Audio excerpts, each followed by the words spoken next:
আলহামদুলিল্লাহ ওয়াসসালাতু ওয়াসসালামু আলা রাসূলিল্লাহ। হিফজ করার আগে করণীয় বিষয় সম্পর্কে সৌদির খুব বিখ্যাত একজন শায়েখ আব্দুস সালাম শুয়াইর তার একটা আলোচনা শুনেছিলাম। আমার মনে হয়েছে যে আমাদের বাংলা ভাষী যারা আমরা হিফজ করতে আগ্রহী তাদের সঙ্গে এই কৌশলটা শেয়ার করি, এতে করে যারা কোরআনের হিফজ করতে চায় তাদের জন্য এটা অনেক বেশি কাজে আসবে ইনশাআল্লাহ তাআলা। তিনি তার আলোচনার মধ্যে বলেছিলেন যে কেউ হিফজ করতে চাইলে হিফজের পূর্ব প্রস্তুতি হিসাবে তার দুইটি জিনিস করা কর্তব্য এবং গুরুত্বপূর্ণ তার জন্য। এক নম্বরে হচ্ছে আদ-দব্ত, আর একটা হচ্ছে ওয়ান-নুতকুস সাহিহ। তো উনি এখানে দুইটা জিনিস বলেছেন, একটা হচ্ছে দপ্তুল কোরআন। দপ্ত দ্বারা উদ্দেশ্য হচ্ছে কোরআনের রিডিংটাকে খুব ভালো করে পড়তে জানা, অর্থাৎ যেখানে জবর আছে সেখানে জবরকে জবর দিয়েই পড়া, যেখানে জের আছে সেখানে জেরকে জের দিয়েই পড়া। এটার দব্ত যেটা জবর জের পেশ ঠিক থাকা, এটা রিডিং যারা নতুন পড়া শুরু করে, নতুন করে ধরেন কায়দা শেষ করে সে কোরআন ধরেছে, তাদের অনেক ক্ষেত্রে এগুলো ভুল হয়, জবরজেরের ক্ষেত্রে ভুল হয়। তো এই যে আরাবগত যে বিষয়গুলো আছে, হারাকাতের যে ভুলগুলো আছে, এগুলো ঠিকঠাকভাবে পড়তে পারা, এটা হচ্ছে দপ্তুল কোরআনের মাধ্যমে তিনি উদ্দেশ্য নিয়েছেন।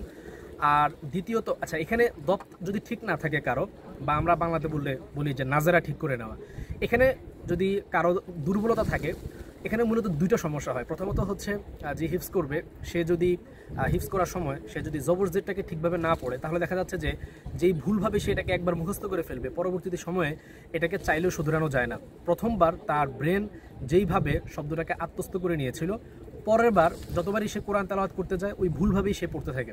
যদিও তাকে ভুলটা সংশোধন করিয়ে দেওয়া হয়, তারপরেও প্রথমবার তার মাথায় ওইভাবে গেঁথে যাওয়ার কারণে প্রতিবারই সে ভুল উচ্চারণ করে পড়তে থাকে।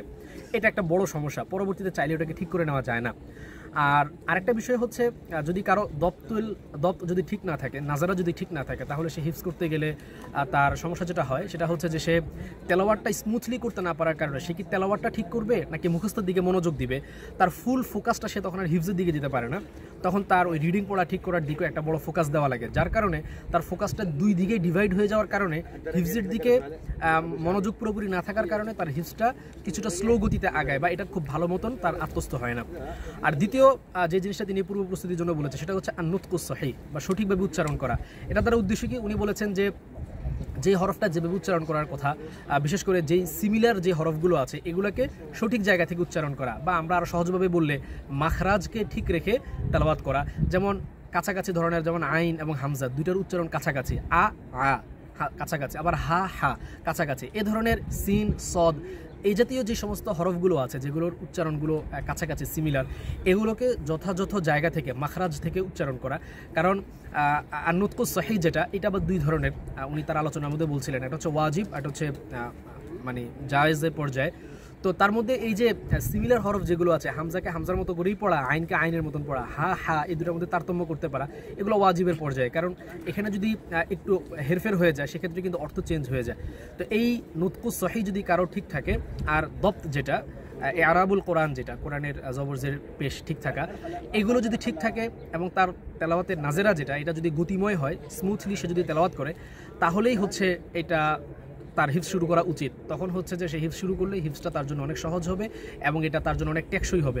আর যদি তার এগুলোতে দুর্বলতা থাকে, তাহলে সে হিফজ শুরু করলেও এটা আসলে খুব বেশি গতিশীল হবে না এবং সে বিভিন্ন জায়গায় এসে বাধাগ্রস্ত হবে। তার হিফজটা যেভাবে সঠিকভাবে সহি তরিকায় আগানোর কথা ছিল সেভাবে হবে না।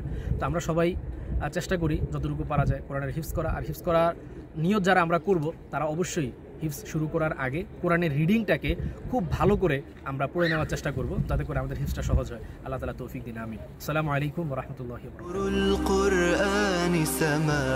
বারাকাতুহু।